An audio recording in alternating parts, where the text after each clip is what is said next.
Hello friends, അകലെ latest review. പ്രതാപവർമ്മയുടെ രാഷ്ട്രീയത്തിൽ ഒരുപാട് ശത്രുതയുണ്ടെന്നും വളരെ സൂക്ഷിക്കണമെന്നും പ്രതാപൻ്റെ രാഷ്ട്രീയ ഗുരു തന്നെ ഉപദേശിക്കുകയാണ്. ഇതെല്ലാം കേൾക്കുമ്പം അംബികയ്ക്കും ദീപക്കിനും തീരെ ഇഷ്ടമാകുന്നില്ല. പ്രതാപൻ പറയുന്നു, എനിക്ക് അത്രയ്ക്ക് ശത്രുക്കൾ ആരാ ഉള്ളത് സാർ? അകത്തും പുറത്തും ആരാണുള്ളത്? ഞാൻ ആർക്കും ഒരു ഉപദ്രവം ചെയ്തിട്ടില്ലല്ലോ. എനിക്ക് ആരാണ് ശത്രുക്കൾ ഉള്ളത്? എനിക്കൊന്നും മനസ്സിലാകുന്നില്ല എന്നൊക്കെ പ്രതാപൻ പറയുന്നുണ്ട്. അപ്പോൾ പ്രതാപൻ്റെ ഗുരു തന്നെ പറയുകയാണ്, പ്രതാപ സ്വന്തം നിഴലിൽ പോലും വിശ്വസിക്കാൻ പറ്റില്ല. കൂടെ നിന്ന് ചിരിക്കുന്നവരാരാണോ അവരെ പോലും വിശ്വസിക്കാൻ പാടില്ല എന്നൊക്കെ പറയുമ്പോഴും അംബികയ്ക്കും ദീപക്കിനും വല്ലാത്ത ഒരു ദേഷ്യമാണ് തോന്നുന്നത്. അതുകൊണ്ട് ഈ ഇലക്ഷന് പ്രതാപൻ്റെ വിജയം കരസ്ഥമാക്കണം. ഈ ഇലക്ഷന് പ്രതാപനോടൊപ്പം രാജു കൂടെ വേണം. രാജു ഉണ്ടെങ്കിൽ മാത്രമേ പ്രതാപൻ്റെ വിജയം ഉറപ്പാക്കാൻ കഴിയൂ എന്നൊക്കെ ആ ഗുരു പറയുന്നുണ്ട്. ഇത് കേട്ടിട്ട് അംബികയ്ക്കും ദീപക്കിനും ഭയങ്കര ദേഷ്യം വന്നിട്ട് അംബിക പറയാം, അതിൻ്റെ ആവശ്യമില്ല. രാജു ഞങ്ങളോട് ചെയ്ത ക്രൂരതയ്ക്ക് 7 ജന്മം എടുത്താലും അവനോട് ഞങ്ങൾക്ക് ക്ഷമിക്കാൻ പറ്റില്ല. അങ്ങനത്തെ പ്രവൃത്തിയാണ് അവൻ ഞങ്ങളോട് ചെയ്തിരിക്കുന്നത്. അവൻ്റെ സഹായത്തിൽ എൻ്റെ അനിയന് രാഷ്ട്രീയ ജീവിതം വേണമെന്നില്ല എന്നൊക്കെ അംബിക അങ്ങോട്ട് പറയുവാണ്. പക്ഷേ പ്രതാപൻ്റെ ആ രാഷ്ട്രീയ ഗുരുവിന് എന്തൊക്കെയോ മനസ്സിലായിട്ടുണ്ട്, അംബികയുടെ പ്രവൃത്തി അത്ര ശരിയല്ലെന്ന്. പക്ഷെ അതൊന്നും പ്രതാപനോട് പുള്ളി തുറന്നു പറയുന്നതുമില്ല. ശരി, എന്നാൽ എനിക്ക് വീണ്ടും ആവർത്തിച്ച് പറയാനുള്ളത്, നിങ്ങളുടെ കുടുംബപരമായോ വ്യക്തിപരമായോ ശത്രുതയോ ഒന്നും ഇപ്പോഴിതിൽ കാണിക്കരുത്. വിജയമാണ് നമുക്ക് മുഖ്യം. അതുകൊണ്ട് രാജുവിനെ കൂടെ നിർത്തണമെന്ന് തന്നെയാണ് ഞങ്ങളുടെ അഭിപ്രായം എന്നൊക്കെ പറയുന്നത്. അപ്പോൾ പ്രതാപൻ പറയുന്നുണ്ട്, ശരി സാർ, ഞാൻ ഒന്നാലോചിക്കട്ടെ എന്ന്. എന്നിട്ട് അവരങ്ങനെ പിരിയുവാണ്. എന്നിട്ട് പിന്നെ കാണിക്കുന്നത് ഋതികയും രാജുവിൻ്റെ അച്ഛനും കൂടെ ഒരു ഷോപ്പിംഗ് കോംപ്ലക്സിൽ വന്നിരിക്കുകയാണ്. ഋതിക ചോദിക്കുന്നുണ്ട്, എന്തിനാ അങ്കിളെ നമ്മൾ ഈ കടയിലൊക്കെ വന്നത്? നമ്മൾ വാങ്ങിക്കുന്ന സാധാരണ കടയിൽ പോരായിരുന്നോ സാധനം മേടിക്കേണ്ടത്? അയ്യോ, അതൊന്നും പറ്റില്ല ഋതികമ്മയുടെ അവിടെയൊക്കെ പോയി വാങ്ങിക്കുന്നത് ശരിയല്ല.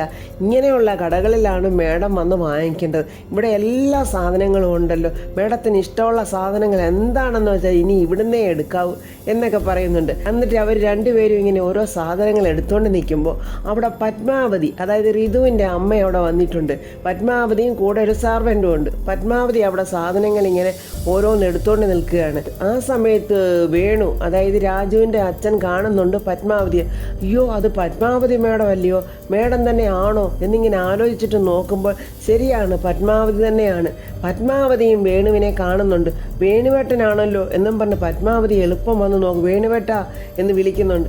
വേണു, പത്മാവതി മേഡം എപ്പോൾ വന്നു? മേഡം എവിടെ ആയിരുന്നു എന്നൊക്കെ ചോദിക്കുന്നുണ്ട്. ഞാൻ വന്നായിരുന്നു വേണുവേട്ട, എൻ്റെ മകൾ ഋതികയുടെയും ദീപക്കിൻ്റെയും കല്യാണമാണെന്നറിഞ്ഞ് ഞാൻ എളുപ്പം വന്നിരുന്നു. വന്ന സമയത്ത് എനിക്ക് ഒരു കാർ ആക്സിഡൻ്റ് ഉണ്ടായി. അതിനുശേഷം എനിക്ക് ഓർമ്മയൊന്നുമില്ലായിരുന്നു. ഇപ്പോഴാണ് ഞാൻ തിരിച്ചു വന്നത് എന്നൊക്കെ പറയുന്നു. ആ സമയത്ത് വേണുവും പത്മാവതിയും ചിന്തിക്കുവാണ് പഴയ സംഭവങ്ങൾ. അതായത് വേണുവിൻ്റെ കാറിൽ പത്മാവതി, ഋതിക എന്ന കൈക്കുഞ്ഞായിരുന്നു. ആ കുഞ്ഞുമായിട്ട് കാറിൽ വരുന്ന സമയത്ത് അവരെ പിന്തുടർന്ന് വിക്രമിൻ്റെ കാർ വരികയും അവരുടെ കാറിനെ തടഞ്ഞു നിർത്തി വേണുവിനെ ആ കാറിൽ നിന്ന് വലിച്ചിറക്കി ഉപദ്രവിക്കുകയാണ്. അപ്പോൾ വേണു പറയുന്നുണ്ട്, പത്മാവതി മേഡം എന്ത് വന്നാലും ആ കാറിൻ്റെ ഡോറ് തുറക്കല്ലേ എന്ന് പറയുന്നു. ആ സമയത്ത് അവർ ആ ഗുണ്ടകളെ ഡോറെ തട്ടിയിട്ട് പറയുന്നു, നീ ഇപ്പോൾ ഈ ഡോറ് തുറന്നില്ലെങ്കിൽ ഞങ്ങളിപ്പോൾ വേണുവിനെ കൊല്ലുമെന്നും പറഞ്ഞ് ഉപദ്രവിക്കുവാണ്. അത് കണ്ടിട്ട് പത്മാവതിക്ക് തീരെ സഹിക്കാൻ വയ്യാതെ കുഞ്ഞിനെ ആ കാറിൻ്റെ സീറ്റിൽ ഇരുന്നിട്ട് ഡോറ് തുറക്കുവാണ്. അപ്പോഴാ ഗുണ്ടകൾ പത്മാവതിയെ പിടിച്ച് തള്ളി താഴെ ഇട്ടിട്ട് ആ കുഞ്ഞിനെ എടുത്തുകൊണ്ട് അവരുടെ കാറിലോട്ട് കൊണ്ടുപോവാണ്. പത്മാവതി പുറകെ കരഞ്ഞുകൊണ്ട് ഓടി ചെല്ലുമ്പോൾ അവർ പറയുന്നുണ്ട്, ഇത് അംബിക മേഡം പറഞ്ഞിട്ടാണ് ഞങ്ങൾ കുഞ്ഞിനെ എടുത്തുകൊണ്ട് പോകുന്നത്. നിങ്ങൾ ഈ കുഞ്ഞിൻ്റെ പുറകെ അങ്ങോട്ട് വന്നാൽ ഈ കുഞ്ഞിനെ കൊന്നുകളയും, അംബിക മേഡം ഈ കുഞ്ഞിനെ കൊന്നുകളയും എന്ന് പറഞ്ഞു. അത് കേട്ടിട്ട് പത്മാവതി പുറകെ ഓടുന്നില്ല. അവർ ആ കാറിൽ കുഞ്ഞിനെയും കൊണ്ട് അങ്ങ് പോകുവാണ്. വേണു ഓടി വന്നിട്ട് പറയുന്നുണ്ട്, പത്മാവതി മേഡം നമുക്ക് ഇപ്പം തന്നെ പോയി പ്രതാപവർമ്മ സാറിനോടുണ്ടായ കാര്യങ്ങളൊക്കെ പറയാം, സാറിൻ്റെ തെറ്റിദ്ധാരണകളൊക്കെ മാറും. വേണ്ട വേണുവേട്ട, ഇതൊക്കെ അംബിക ചേച്ചി നടത്തുന്ന നാടകമാണ്. എൻ്റെ കുഞ്ഞിനെ എന്തായാലും അവർ കൊല്ലില്ല, അതെനിക്ക് നല്ലതുപോലെ അറിയാം. വളർത്തത്തേ ഉള്ളൂ. കാരണം സകല സ്വത്തുക്കളും കുഞ്ഞിൻ്റെ പേരിലാണെന്ന് അവരറിഞ്ഞ്, അതുകൊണ്ടാണ് എൻ്റെ കുഞ്ഞിനെ അവരിപ്പോൾ തട്ടിക്കൊണ്ട് പോയത് എന്നും പറഞ്ഞ് പത്മാവതി അവിടെ നിന്ന് അങ്ങ് പോവുകയാണ്.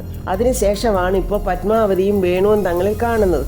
അന്നേരമാണ് പത്മാവതി പറയുന്നത്, ഇങ്ങനെ മോടെ കല്യാണം അറിഞ്ഞ് ഞാൻ വന്നു, ഈ സമയത്ത് എനിക്ക് ആക്സിഡൻ്റ് ഉണ്ടായെന്ന്. ആ സമയത്ത് വേണു പറയുന്നുണ്ട്, പത്മാവതി മേഡത്തിന് ആക്സിഡൻ്റ് ഉണ്ടായെങ്കിൽ അതിൻ്റെ പിന്നിലും അംബിക മേഡം തന്നെയാണെന്ന് പറയുന്നു. അംബിക മേഡം അല്ലാതെ വേറെ ആരും ആയിരിക്കില്ലെന്ന്. പത്മാവതിയും അത് ശരി തന്നെയാണെന്ന് പറയുന്നത്. കാരണം അംബിക ചേച്ചി അത്രത്തോളം ദ്രോഹമാണ് എനിക്ക് ചെയ്തിരിക്കുന്നത്. എന്നെ എൻ്റെ ഭർത്താവിനെയും തങ്ങളെ തെറ്റിച്ചു, സ്വത്തിന് വേണ്ടി എൻ്റെ കുഞ്ഞിനെ അവിടെ വളർത്തുന്നു, എൻ്റെ കുഞ്ഞു എന്തെല്ലാം വിഷമങ്ങൾ അനുഭവിക്കുന്നു എന്ന് എനിക്കറിയില്ല. ഇപ്പോൾ അവരുടെ മകനെ കൊണ്ട് എൻ്റെ മകളെ കല്യാണം കഴിപ്പിച്ചാൽ ഞാൻ എത്രത്തോളം ദുഃഖം അനുഭവിച്ചോ അത് തന്നെ ആയിരിക്കും എൻ്റെ മകൾക്കും അവിടെ കിട്ടാൻ പോകുന്നത് എന്ന് പറയുമ്പോൾ വേണു പറയുന്നുണ്ട്, ഇല്ല മേഡം, ഋതിക മേഡവും ദീപക് സാറുമായിട്ടുള്ള വിവാഹം നടന്നില്ല, അത് മുടങ്ങി. ആണോ എന്ന് പറഞ്ഞ് സന്തോഷമാവുകയാണ് പത്മാവതിക്ക്. ആ സമയത്ത് ഈ വിവരങ്ങൾ ഒന്നും തന്നെ അറിയാതെ ഋതിക അവിടെ നിന്ന് സാധനങ്ങളൊക്കെ എടുത്തുകൊണ്ടിരിക്കുകയാണ്.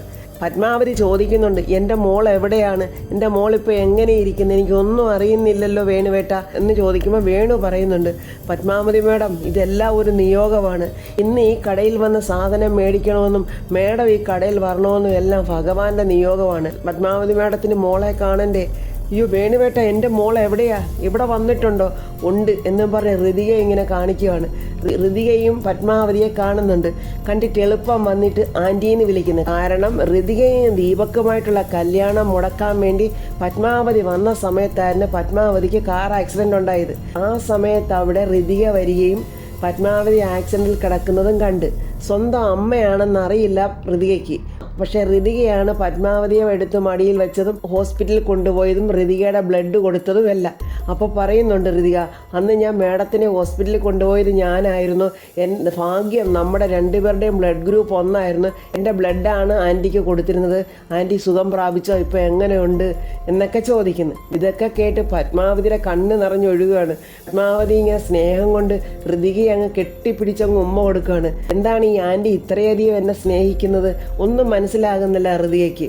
ഋതികയുടെ അപ്പോൾ വേണു ചോദിക്കുന്നുണ്ട്, ഋതിക മേഡം, മേഡത്തിന് അറിയാവോ ഇതാരാണെന്ന്? പെട്ടെന്ന് പത്മാവതി വേണുവേട്ട എന്ന് വിളിക്കുന്നു. അപ്പോൾ വേണുവിനൊന്നും പറയാൻ പറ്റുന്നില്ല. വേണു മനസ്സിൽ ചിന്തിക്കുവാണ്, ഋതിക മേഡത്തിനോട് ഇതാണ് മോളുടെ അമ്മയെന്ന് പറയാം, അതിനുശേഷം ഋതിക മേഡത്തിനെ വിവാഹം കഴിച്ചിരിക്കുന്നത് എൻ്റെ മകൻ രാജുവാണെന്നും പറയാമെന്നൊക്കെ മനസ്സിൽ വിചാരിക്കുവാണ്.